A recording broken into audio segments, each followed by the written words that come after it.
What's up, guys, and welcome to the NFL Week 7 player pool. We're looking at Sunday's main slate, and I've got a few cheap stacks which can help us jam in the important studs this week, and I'm going to get into it right after this.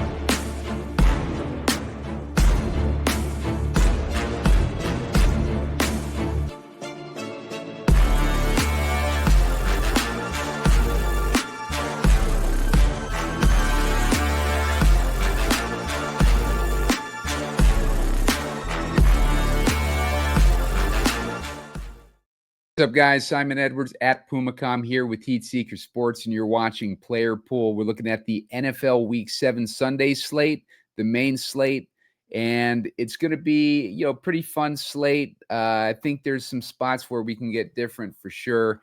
I haven't really looked at the other content around the industry this week, so I'm kind of going in blind, but looking at some of the ownership, I can see where there are spots that I like that are not highly owned, and I'm going to share those with you guys here in a second. Just make sure to hit that like button, give me to 50 likes so I can put my favorite picks in the comment section as we get closer to lock.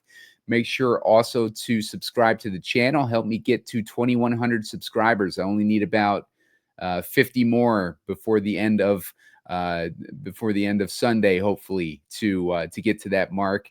And you want to subscribe anyways to get access when these shows are posted. You want to sign up for the alerts to get those notifications, but also you want to sign up because the subscribers to my YouTube page are going to get free beta preview access to my website that's coming out here in a couple weeks. I've been talking about it like all season basically, but we are pushing the release date here pretty soon, and it's looking like it's probably going to be within a week or two. So definitely subscribe to the YouTube page so you can get that free beta preview that's going to be available to my YouTube subscribers. All right, guys, and that's going to be a secret weapon with sorting out your DFS, your fantasy, your betting, like whatever you want to use it for. It's a news aggregation site that is going to be a little bit different than things that we've seen out there right now, and I think it's going to benefit you guys in your research. So let's take a look at the slate. All right, so we're looking at DraftKings. Going to be building some DraftKings lineups after we go through all these different games. The first game we're starting with is New England at Tennessee, and this one we are looking at a 41.5 point total, very low total on this one. We got New England as 7-point favorites. I know some people are on Drake May this week. Drake May is in a matchup where Tennessee's only giving up 14.4 DraftKings points a game to the quarterback position. They've been primarily attacked with the run game, giving up 28 points there. Mainly because they're just getting killed in these games, and teams don't need to throw on them throughout the entire game. But we got a revenge game narrative here this week with Vrabel, the coach of the Patriots, facing the Tennessee Titans, his old team that dumped him. So, it could be a little bit of a revenge game here for Vrabel. Maybe they don't take their feet off the gas and their run game sucks. So, maybe they focus on the pass game throughout. But Drake May, regardless, is pretty popular this week. He's got 27 DraftKings points in his last game. He's had several with 26 plus points or 20 plus DraftKings points. On the other side, we got Cam Ward, who's been absolutely useless this year. And, he talks a big game, but we haven't seen him deliver on anything yet. They just fired their head coach. So hopefully a new offensive-minded coach, or I haven't even checked to see who the interim head coach is, but hopefully they're able to get this offense going because they've been absolutely putrid all year, and Cam Ward has not been living up to any expectations. So maybe we see something out of him this week. With the running backs, we got Pollard, who is now splitting a timeshare with Tajay Spears. On the New England side, we got a timeshare between Stevenson and Henderson. Henderson is the touted rookie that we were supposed to see big things out of this year, and he has, barely uh, barely hit a couple weeks over double-digit points, so nothing special with him yet this season. Maybe we see that start to pick up towards the middle and the end of the season.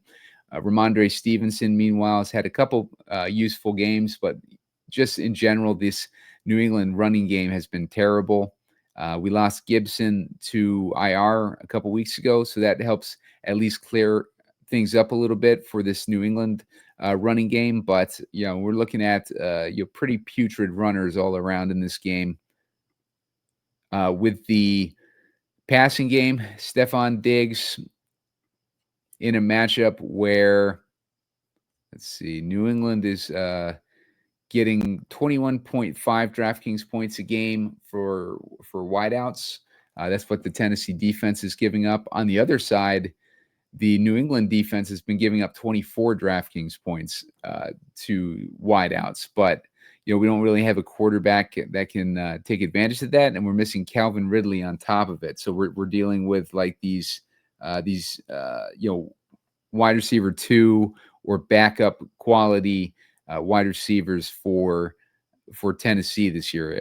Alec Iomenor is the rookie, and he's had a couple decent performances.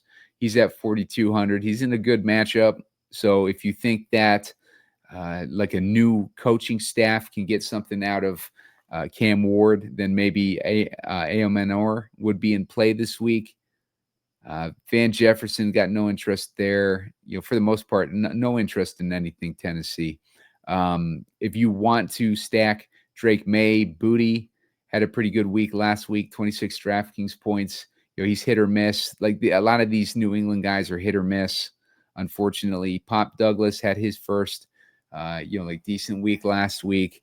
He was pretty good last year, but like they just drop these guys. They don't give them any opportunity to put up the fantasy points. But trying to see if there's anyone else that is interesting. No, basically just Diggs, Booty, or Douglas. I would probably, with the way that the targets have been flowing against Tennessee, it's primarily been to wideout targets. So Diggs and Booty would be the main guys there. With the Titans side, the New England defense tends to be weak on the inside, and so that's going to create opportunity on the inside for these guys. We take a look real quick. Tyler Lockett primarily runs in the slot here for Tennessee. Let's take a look and see if we can see what his snap count was last week. All right, I'm going to share over Fantasy Pros. I'm going to take a look at Tennessee. We're looking at DK had 56% snap count. Tyler Lockett, 33%. Iomenor, 93%. Calvin Ridley, 10%. Bryce Oliver and Van Jefferson. I don't know which one of these guys is necessarily the main slot receiver. It doesn't look like Iomenor is, but maybe it's Van Jefferson. But like none of these guys are interested. I'm not going to even waste time on it. Let's move on to the next game here. Tight ends. We're giving up. Let's see. Neither have a really good matchup for tight ends in this one. So, just a general pass for me. But like, if you want to do Drake May stacks, I'd stack him with Booty or Diggs. If you want to pivot away from that and go with one of the running backs, I think that Henderson is the one that's getting the opportunities in the red zone. So next we got New Orleans versus Chicago. For this game, we are looking at a total of 47.5. We got Chicago as 5.5 point favorites. We've been seeing Chicago come alive recently, and Caleb Williams has had some pretty good weeks so far this season. For the most part, only one bad week with that 12.8 against Las Vegas, but we've been seeing him hovering around that 20 plus DraftKings mark for most of the year, and he finds himself in another good spot against New Orleans. New Orleans has been playing decently as well, and this is a good matchup for both quarterbacks. Chicago's been giving up 21 DraftKings points, and New Orleans, or New Orleans been giving up 21 DraftKings. Well, both teams have been giving up 21 DraftKings points a game to the quarterback position. Spencer Rattler, that puts him in play as well, but he's really only had 1 week over 20 DraftKings points. So, maybe not so much with Spencer Rattler. But Caleb Williams, I do like Caleb Williams this week. We're looking at the weapons. Odunze. The Saints have been giving up 26 DraftKings points a game to wideouts. They've been targeting wideouts at a 77% clip. And Odunze is primarily out wide. He runs 39% of his routes in the slot. That's where Chicago has a worse matchup against New Orleans. Let's see. If we look over at DJ Moore, he was in the hospital after the last game, had something with his groin, but he really has not done much this year. But he is cleared to play, no injury designation heading into this one. I was kind of hoping he'd be out so we get an opportunity to start a cheap Luther Burden at 4,300. So when he had that big week, 22.8 DraftKings points a couple weeks ago, last week he had 4 targets. He looked good. He's looking good when he's getting his opportunities. But with DJ Moore in there, I don't see us getting too many of those. On the other side, the Bears have only been giving up 18 DraftKings points a game to wideouts. They've been more vulnerable against the running back position, giving up 26 DraftKings points. That's where we got Kamara. But Kamara has not done much this season, but he does have that good matchup. We also got Kendre Miller. Miller had been basically in a split backfield with Kamara, but he has not done much either. And then, of course, we got Taysom Hill to poach all those goal line carries. So pretty messy there, even though it's a good matchup for those running backs. But you can keep those guys, Kamara and Miller, in mind if you need some value at the running back position. Finishing up on the wideouts, the Bears have been giving up 16.4 DraftKings points a game to the slot position, so they've been a little bit weaker there. With the slots for New Orleans, it has been pretty much even distribution in the slots. So Olave and Shaheed have both been getting decent work in the slot. We saw Olave be getting double-digit targets in every game, so he's a volume hog, and he's in a somewhat decent matchup this week. And Shaheed has been getting not so many targets, but he's a guy that we know is explosive and can have a decent week any week. But overall, I like Odunze the most. I was hoping for Moore to be out so we can get some Burden exposure, but we could try Moore this week.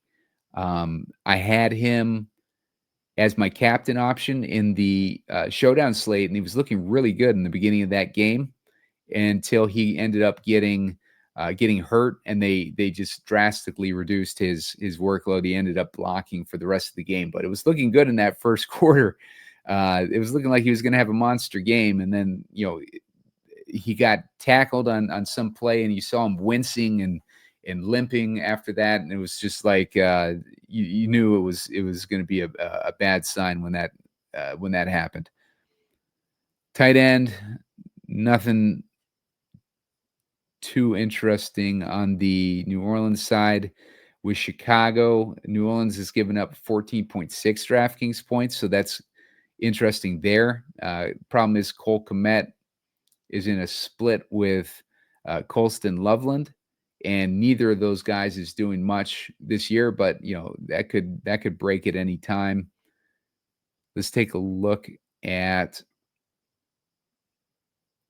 let's see. I was on that page the whole time. We'll take a look over here at Chicago. Colston Loveland 42% to Cole Kmet's 52%. So, they were pretty evenly split. So Cole Kmet still has a decent command on that tight end spot. So, consider him at 3,200 this week if you're looking for a cheap tight end option. Let's move on to Miami versus Cleveland. And this one, we are looking at a Miami versus Cleveland. We are looking at a total of 40.5 points with Cleveland as 3-point favorites in this one. Pretty interesting. I think this is one of the first times in a long time that Cleveland has been favorites. They're playing at home. Judkins is the guy that I'm most interested in this game. Judkins, I think he's going to go off in this game. I talked about him in the last, I think it might have been a showdown last time we saw him, but I really liked Judkins in that game. He did not do anything in that game, only 3.6 DraftKings points, but I'm perfectly happy going back to the well with him, especially in this matchup where Miami's giving up 25.6 DraftKings points a game to the running back position. Judkins has just looked like a stud in that London game. You really saw him. He would have had a monster game in that one. He had like a 70-yard touchdown taken away for a holding call or some crap, and just guy looked like a beast. And he's just set up to have a good game in this one. I also kind of like the passing game in this one because Gabriel has a good matchup against Miami. They're giving up 22.5 DraftKings points a game. He's cheap at 4,400. He's looked competent. I know he had a rough week last week, but in this Minnesota-Cleveland, his first start, he looked pretty good in that one. He was getting the ball out quick, which I think he'll be able to do here against Miami as well. His favorite targets were Howard Fannin and David Njoku, but Njoku is out, so that's going to narrow it down with Fannin. Jerry Jeudy got a decent amount of targets last week too. He got 13 targets last week, so maybe we see him start to pick things up this season. He's got the right matchup for it with the Dolphins giving up 21.5 DraftKings points a game to wideouts. Perfect setup for Fannin because the Dolphins are giving up a top 10 fantasy points to tight end position. They're giving up 15.4. So that sets up Fannin to have a nice game, being the favorite target of Dillon Gabriel anyways. So there's a few pieces that I like in this game. We've seen Waddle come alive with Tyreek out. He had 9 targets for 26 DraftKings points a couple weeks ago, and then last week he had 8 targets, only 15.8 DraftKings points, but still getting that decent workload. And Cleveland, their defense is good, but they've still been giving up 25 DraftKings points a game to wideouts. So that's going to set up Waddle to have a nice game in this one.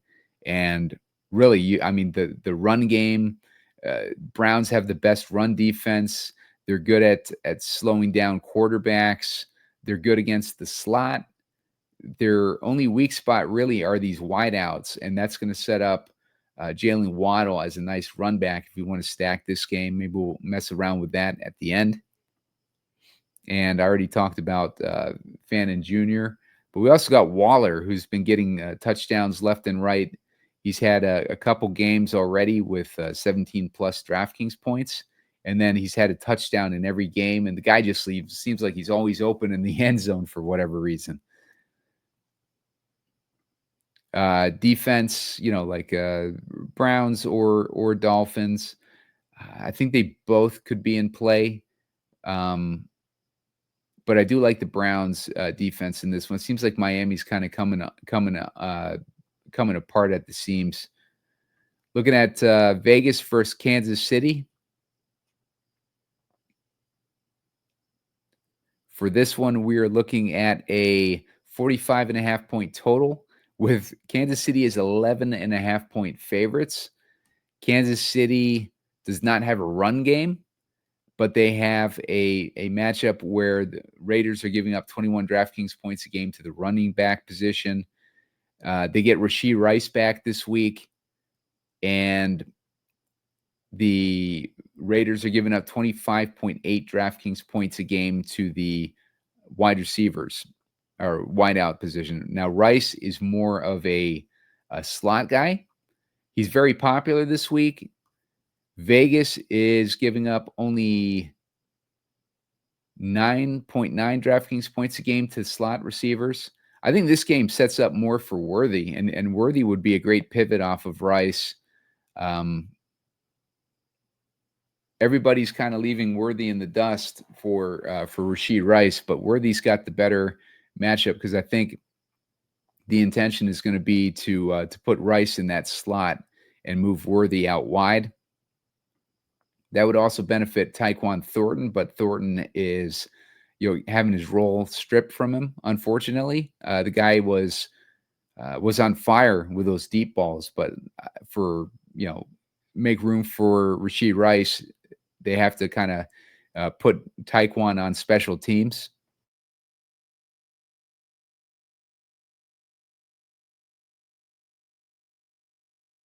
So we're going to see a little bit less out of him this week. Let's see. The other positions here, neither tight end side of the tight ends have good matchups in this one. It's really Kansas City wideouts that have the best matchup.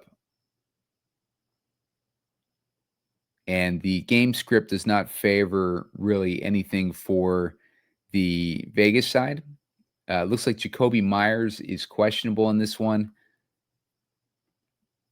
And Jacoby Myers is actually like on the trade radar. So he might not even play because they're looking to trade him.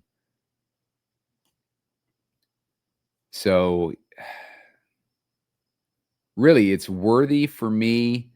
Patrick Mahomes, he's been great. He's been vintage Mahomes. We're starting to see those 30-point weeks again that we've been missing out of him for a couple years now. Mahomes to Worthy would be interesting stacks. A lot of people are going to have Rice, so making that pivot can significantly help you differentiate. And running back, I don't know if there's anyone worth running back with you. I don't think you really need to, because if the Chiefs can't get a run game going with an 11-point spread as 11-point favorites, maybe they keep their foot on the gas just to make a point against a division opponent. All right, let's go to Philly versus Minnesota. This game, we have a 43.5 point total with Minnesota as 2.5 point dogs in this one. Philly has been kind of coming apart at the seams. I talked about it in the preseason about how I didn't like that they promoted the guy from within the organization like they did a couple years ago. I talked about that a couple years ago too, how I didn't like them promoting from within the organization. They could have gone out and gotten any offensive coordinator to join the team, but they decided to promote a guy that doesn't have any experience calling plays, and it's kind of showed up like with their offense being pretty anemic. Jalen Hurts has had some decent weeks, though. We've seen a few weeks over 20 DraftKings points, including a 30 DraftKings point week. But there's been a lot of, the typical drama that we see with the Eagles when they're not playing as well. They've been winning games, but they haven't been playing that great. They lost to the Giants most recently. Let's see. Yeah, they've lost 2 in a row. This is usually where they start to unwind when they lose a couple games, but we'll see how they're able to navigate this. They got in Minnesota is going to be a tough matchup. They face Carson Wentz in a revenge game. And Wentz has been playing pretty well with Minnesota, actually. We've seen 34 and 46 attempts from him in the last couple games.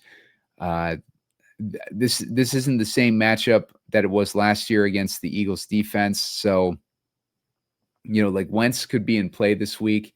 Eagles have given up 24.7 DraftKings points a game to wideout. That obviously helps us out with Justin Jefferson as an option. And since Wentz has been back, he's targeted Jefferson 11 times, 11 targets, 2 weeks in a row. And it's setting up to look like, Jefferson is going to be busy in this one as well. 24.7 DraftKings points is what they're giving up.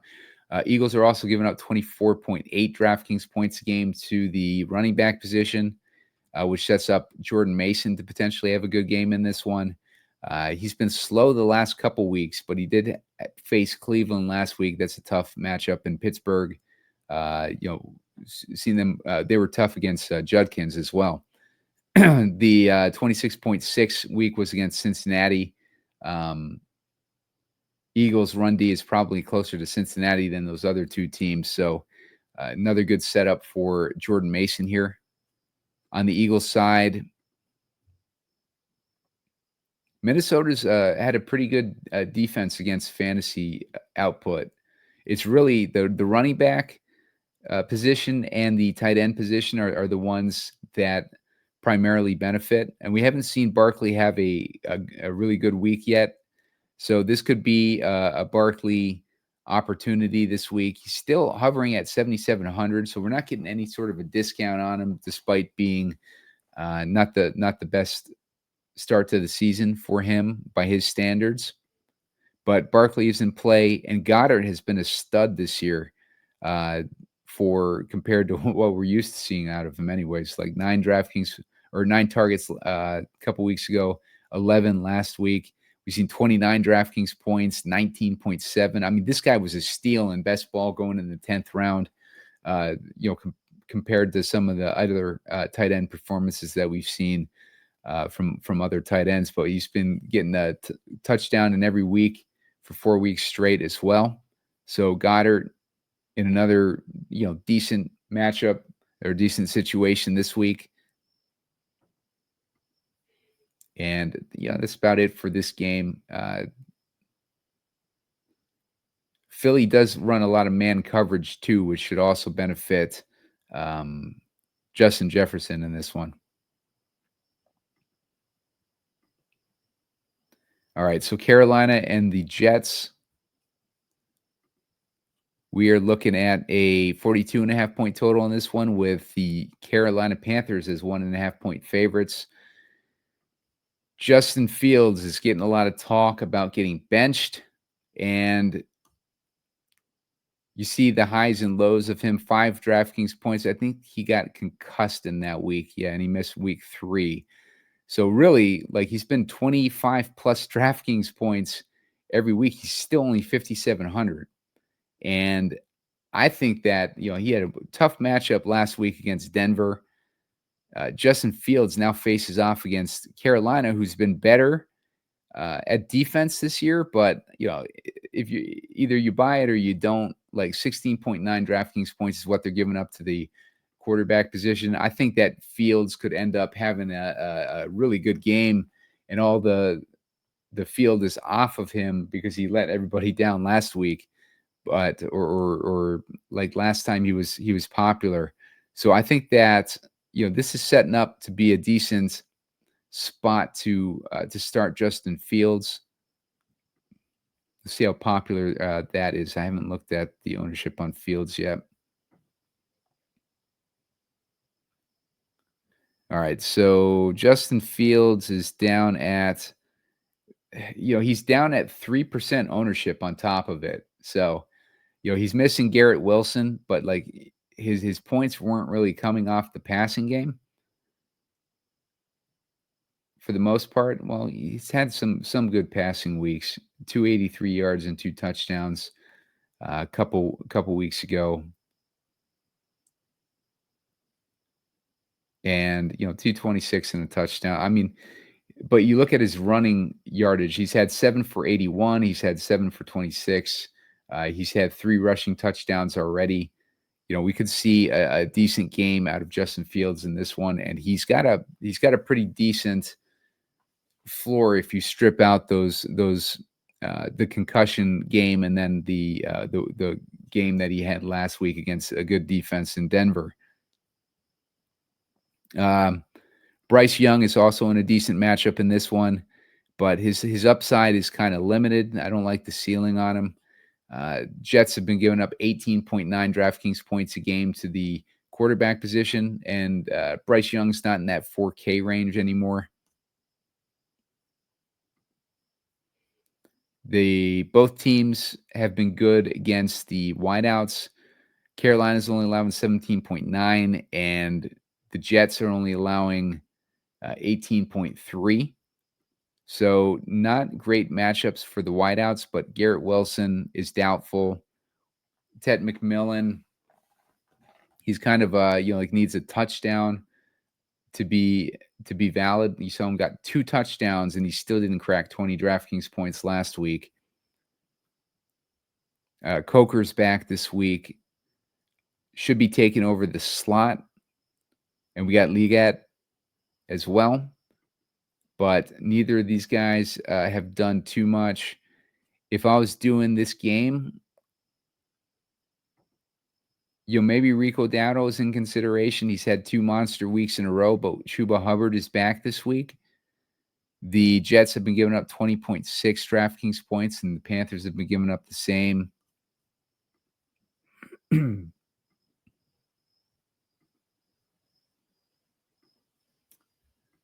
Let's see.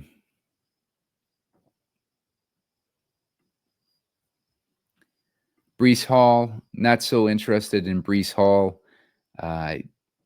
He's kind of been a letdown for the most part this season, but he might get some more targets this week with the situation with Garrett Wilson. But the guy that I'm mainly interested in as a stacking partner is Mason Taylor. Taylor only 1 target last week, but 12 targets the week before that, and then 7, 6. He's been pretty busy for most of the season, and I think this is going to be a good opportunity for him against a Jets defense giving up, against the Carolina defense giving up 17.6 DraftKings points a game. The other side, we got Jatavian Sanders in a good matchup too. He's back from injury this week. And the Jets have been giving up 16.2 DraftKings points. So I put out an underdog video where I had Jatavian Sanders as an anytime touchdown option. And that boosts basically the pick 'em up to around 85x profit if it hits. So you want to check out my YouTube page for that. Check out my shorts, and you can see what the total pick'em is there. But other than that, that's about it for interest in this game. Move on to the afternoon games.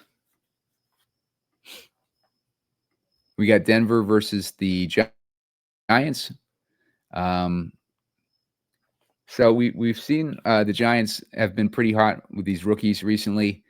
Jackson Dart, 23 and 18 and 19 points.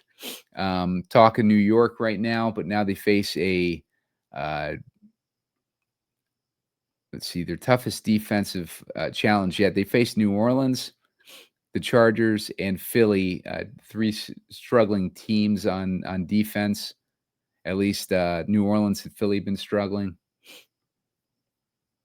And now he faces Denver. He's about to run into a buzzsaw with that Denver defense.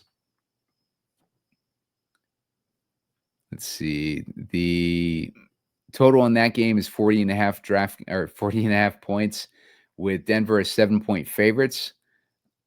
Denver's only been giving up 11.8 DraftKings points a game to the quarterback position. And his partner in crime is Cam Scattaboo.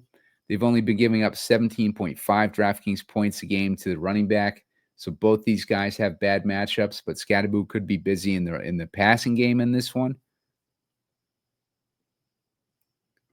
On the other side, Bo Nix, he's been kind of sluggish as well this season. I had a couple decent weeks.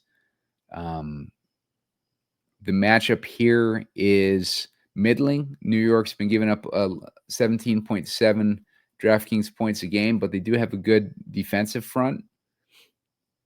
Where they've been weakest is versus slot receivers. The Giants have been weakest versus slot receivers, and that is going to set up Troy Franklin to have a decent game. Has not done much with his opportunities. He did have that 124-point week a few weeks ago, but he would have the best matchup. Cortland Sutton, we got in a little bit of a narrative situation as Demaryius Thomas is getting inducted into the Ring of Honor in Denver. And Cortland Sutton, in his rookie season, Demaryius Thomas was a mentor to him. So, he'd like to honor him this week. So if he gets the volume, we could see a decent game out of Cortland Sutton this week. We've seen 26 DraftKings points, 19, 17.9, and 18. $5,900 for Cortland Sutton in a narrative-fueled week. Let's see. Otherwise, I don't see a whole lot else that I like in this game. J.K. Dobbins could be interesting. The Giants are giving up 22.3 DraftKings points a game to the running back position, and they are heavy favorites, 7-point favorites at home. Which favors J.K. Dobbins there, but he really hasn't done too much either. 15 DraftKings points is his highest output, but the matchup is the matchup. RJ Harvey, it felt like he was getting a little bit more usage last week. You saw him get 4 targets. He's been used in the passing game, and I think he's been getting all the passing game work because Dobbins has only gotten a few targets on the season.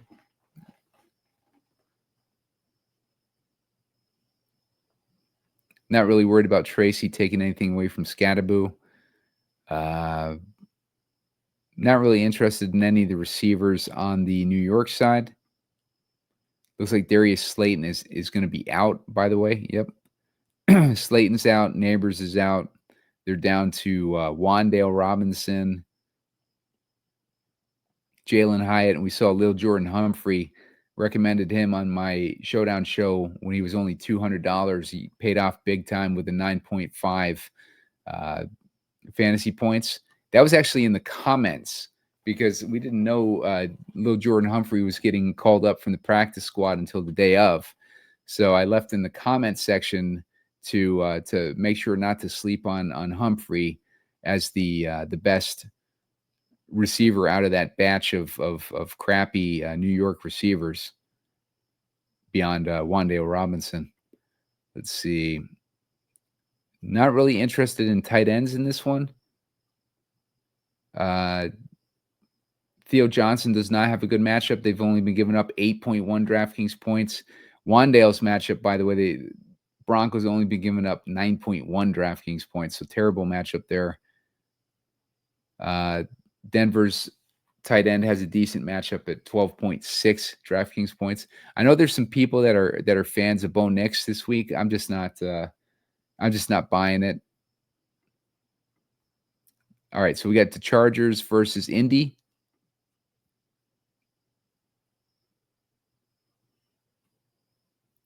Let's see. We're looking at in this one 48.5 point total with Chargers as 1.5 point favorites. So we like that. Big total, tight spread. And we got two teams with weapons. And let's take a look at the ownership. Herbert is looking at a sub 10% in large field contests.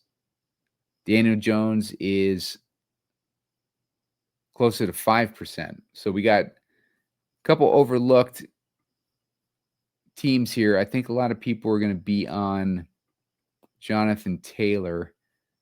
Taylor coming in as the second highest owned running back on the slate. So Taylor is going to be where people are focused this week. We saw Kamani Vidal on the other side. 25.8 DraftKings points last week. He's in a matchup where Indy is only giving up they're only giving up 18.6 DraftKings points. So they've been pretty good against the run.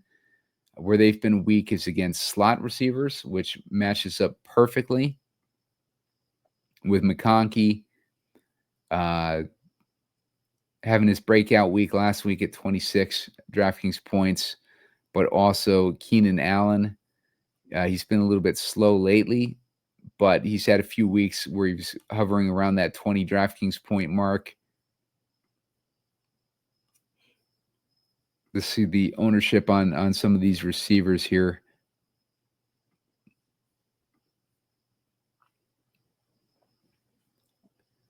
So Quentin Johnson is going to be the highest owned guy on the Chargers, and he's at about 15%.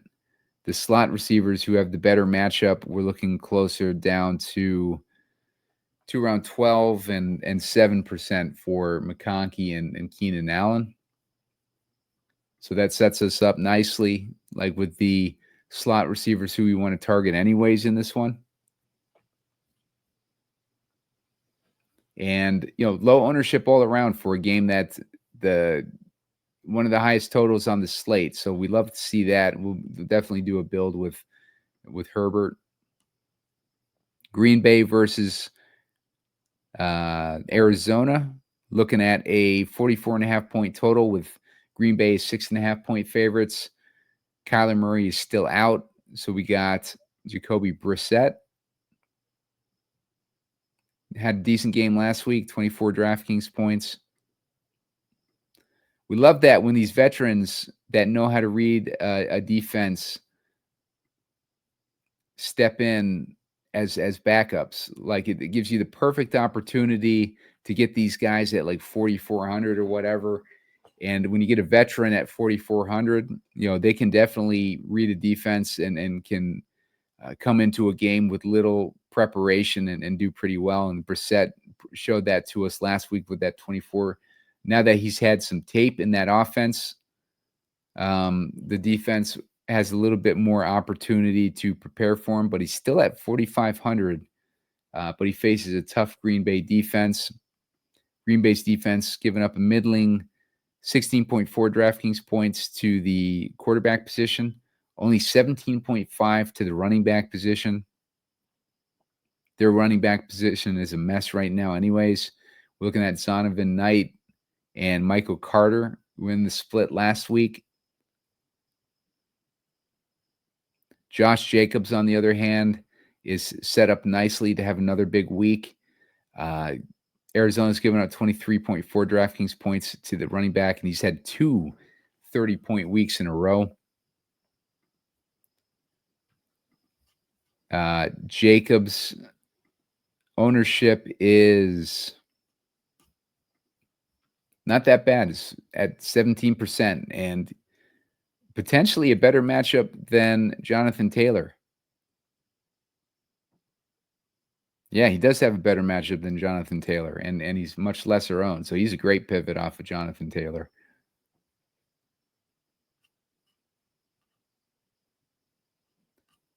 Other than that, let's see. Not really interested in Jordan Love. Josh Jacobs, really the only guy on that side. On the wide receiver side, Harrison could be interesting with Brissett. I believe he had to leave the game early last week, so only had 2 targets. Yeah, he left with a concussion last week.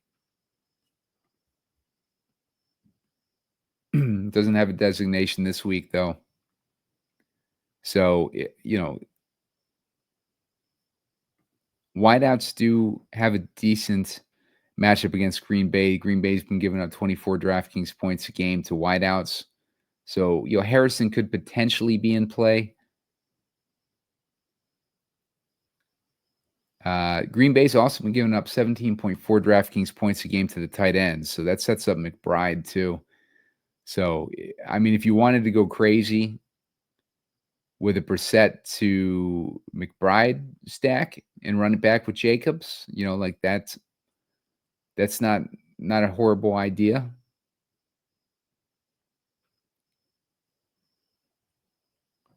Um, as far as the Green Bay side, the slot position is the one that has the best matchup along with the tight end. So Kraft is in play. Kraft not getting a ton of playing time, but none of the Green Bay guys do really. That's what makes them so tough to stack. But like Tucker Kraft is in a decent matchup this week, as well as Trey McBride. So that I think just about does it for this game. No one else I'm really interested in this game. Washington versus Dallas.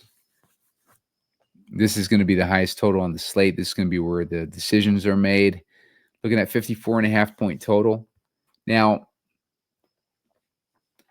1.5 point spread in this one in favor of Washington. This is interesting because that Chargers game is also 1.5 point spread. And either one of these games could go off. We're looking at a situation, though, in this Washington-Dallas game where Debo and McLaurin are both out. So as good as Jayden Daniels is, when you're passing to a bunch of scrubs, it's going to mute your upside a little bit. So he had 23.6 last week with Debo kind of limited, but still in the game. We got Prescott on the other side. Just been on fire this year. A bunch of weeks over 20 DraftKings points, including a 34-point week a couple weeks ago against Green Bay. That was in that epic 40-40 tie. Don't be surprised to see Dak Prescott have a really good game this week against a Washington defense that's given up 19 DraftKings points a game to the quarterback position. Washington, Dallas giving up 25.3 DraftKings points to the quarterback position. So 2 quarterbacks set up in a really good spot here. Get an idea of what Dak's ownership is.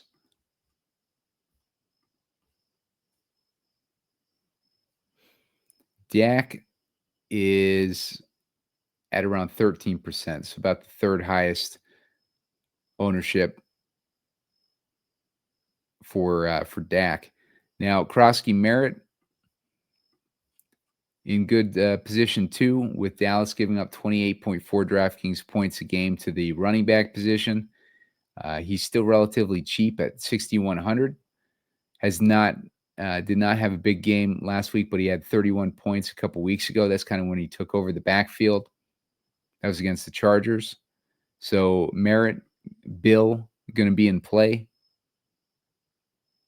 On the Dallas side, Javonte Williams has slowed down, at least last week. He had 29.9 DraftKings points. The week before that, 19. Yeah, he's just been a stud this year.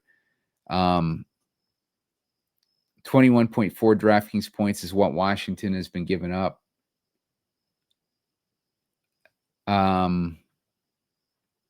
They're pretty good against wideouts, Washington's defense, despite giving up 19 DraftKings points a game to the quarterback position. They are only giving up 18.6 to wideouts. So that is going to leave Pickens in a rough spot in this one. But, it's kind of hard to bench Pickens after seeing what he's done since CeeDee Lamb's been out. 34 DraftKings points and 36 in 2 of the last 3 weeks. But Lamb is coming back, too, from a ankle sprain.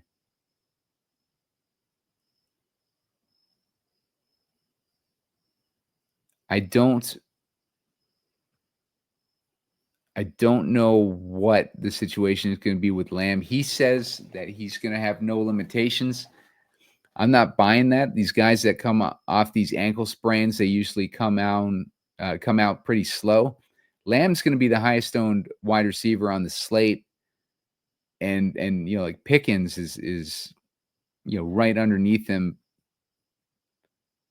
with a much lower ownership, and this could be setting up to be a decent week for Pickens, actually, even though he's got like a rough matchup against Washington. But if we can get Pickens in the slot this week, he doesn't normally do that, though. So, I think it's going to be an opportunity to pivot off of Lamb. I'm just not buying that Lamb is going to be 100%. And he's coming off a high ankle injury, or I think it's a high ankle sprain, but like an ankle sprain nonetheless. And receivers, running backs coming off these ankle sprains, it's just very difficult to make like a instant recovery off those when they're coming back, making their returns off those injuries. For the tight ends, Ferguson and Ertz. Ertz is more interesting to me this week with all those injuries to the wideouts. We saw him get 16 DraftKings points last week, but Ertz is going to be heavily targeted in this one, and he's at 3,800, so pretty good value there.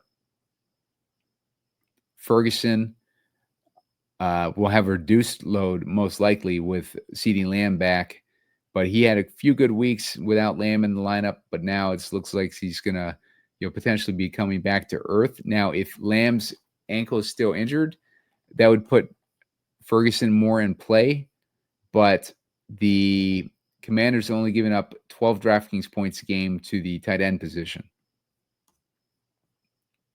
So, all right, guys, so let's get into a build here. Make sure to hit that like button. Give me the 50 likes so we can put my favorite picks in the comment section later on. And make sure to subscribe to the channel. Help me get to 2,100 subscribers. Only need about 50 left to get there. And let's get into building some lineups.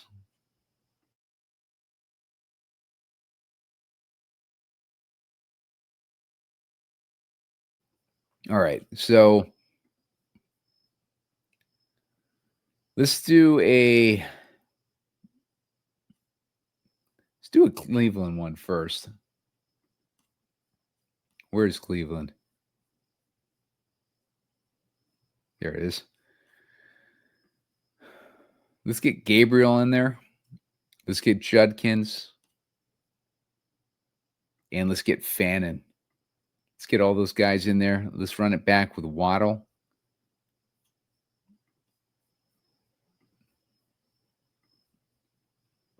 Right there, we get a lot of cheap guys in there. Let's pick our defense. It's a tough week for defenses this week. I don't mind the Panthers against the Jets, though. So let's put the Panthers in. Panthers defense has been playing pretty well recently, despite the -3, a 3, and a 0. They did have that 30-0 week against Atlanta a couple weeks ago. But maybe they're not as good as I thought. But from a fantasy perspective, they're not giving up a whole load of fantasy points.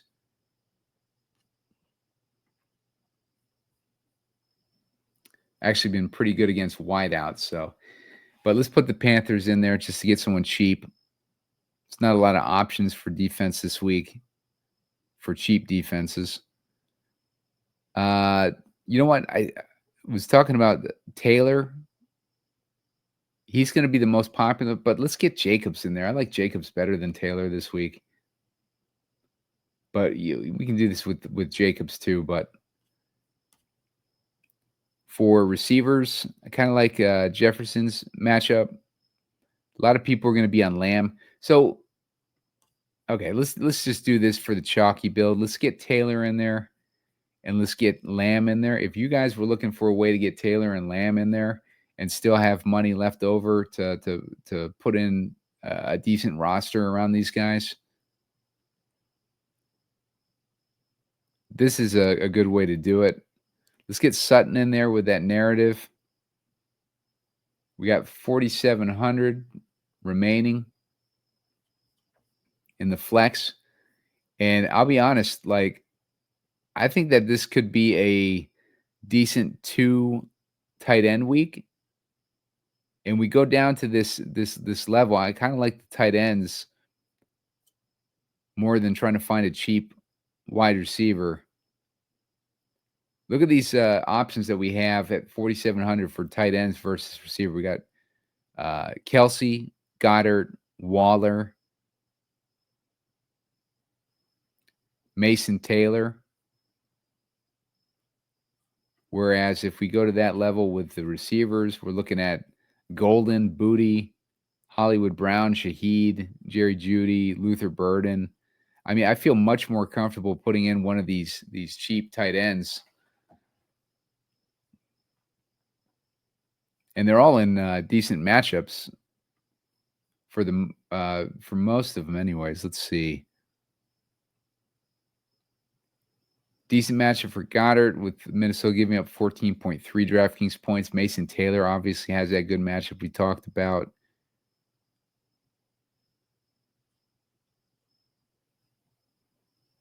Tucker Kraft was another one. But let's go ahead and put in Mason Taylor. And then we can swap out our defense if we want to. Or we stick with that Panthers D. Or maybe we take out the Panthers D. Let's get Kraft in there. And see where that leaves us for our defenses.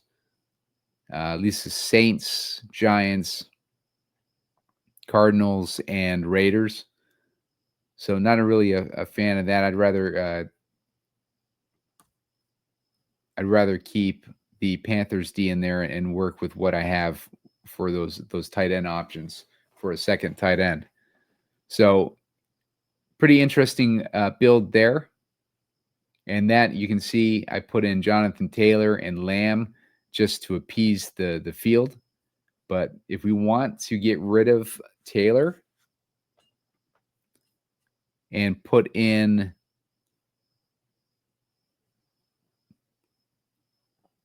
Josh Jacobs, that leaves us with 5,700 in the flex. Gives us even more options. We got Swift as an option. Trey McBride, J.K. Dobbins, Rasheed Rice, if you wanted to go there. A lot of options there. All right, guys, let's go on to a new build.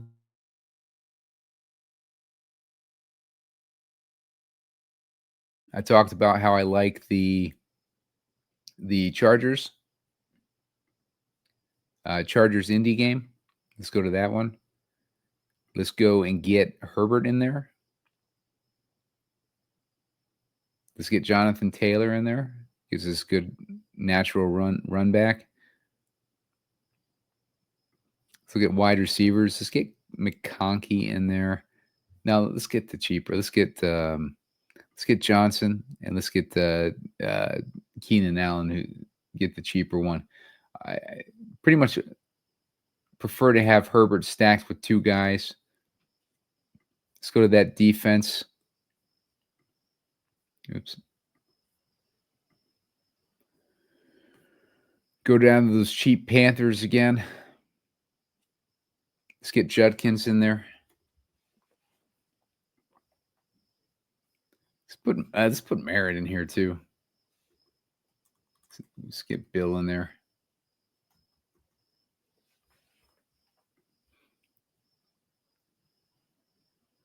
All right, so if you want to run it back with a cowboy, and let's say we wanted to get Lamb, we can't get Lamb in there. Not with Bill. Let's get where's Fannin at?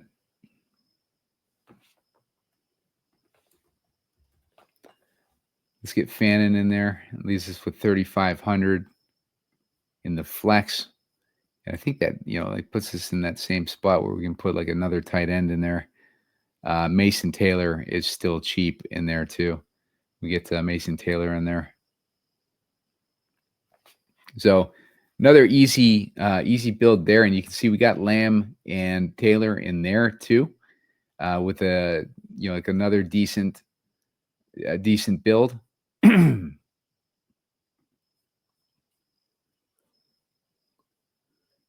we wanted to stack this Washington-Dallas game, Daniels will be the popular one. Let's go with Dak. And let's give him Lamb. Let's go nuts and give him, well, it'd be too expensive to give him a double stack there. But let's do it anyways. All right, so running backs, we can go a little bit cheaper. We can go Krosky Merritt to give us a game stack. And, I don't want to figure out those Washington receivers, honestly. So I'm going to leave it at that. Jesus, why do I keep pressing that? All right, so let's go to our defense. Let's get those Panthers in there again.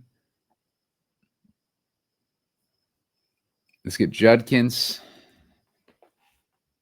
He will be popular, but I do like the matchup. Let's get Mason Taylor in this one, so we don't overexpose ourselves to Browns in case they fail. Let's see.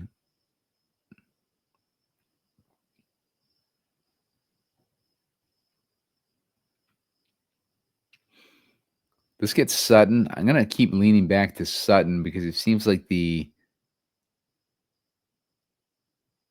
one with, the best chance for the guy to break out or to have a decent game. Leaves us with 4,800.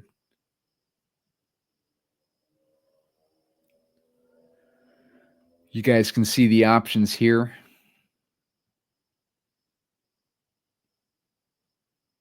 Jerry Jeudy.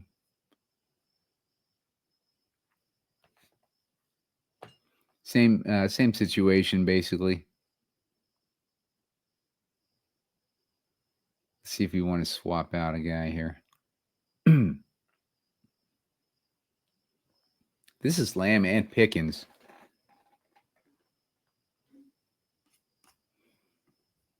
So that's quite the double stack there that we're making work here.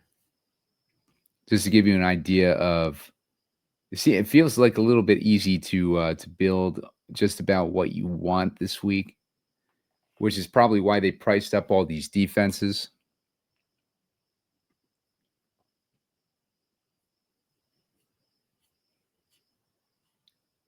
But yeah, leaves us with some good options. But that's it for this week, guys. I'm going to cut it off here.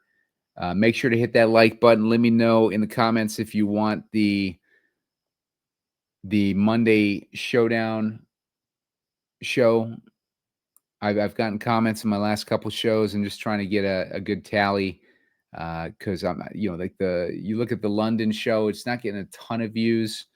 I like to try to get it to, like around that 700 viewpoint. That tells me it's going to be worth it to put out a video. So I need to make sure that if I do Monday night showdown video, it's going to actually get views. So just keep mentioning it in the comments if you want it. Those comments also help to elevate the views for the show that you're commenting on. So that helps all around, and I appreciate that. Subscribe to the channel, get me to 2,100 subscribers, very close to getting there, and hit that like button. 50 likes gets my favorite plays in the comment section as we get closer to lock, and I will see you guys for Sunday night showdown.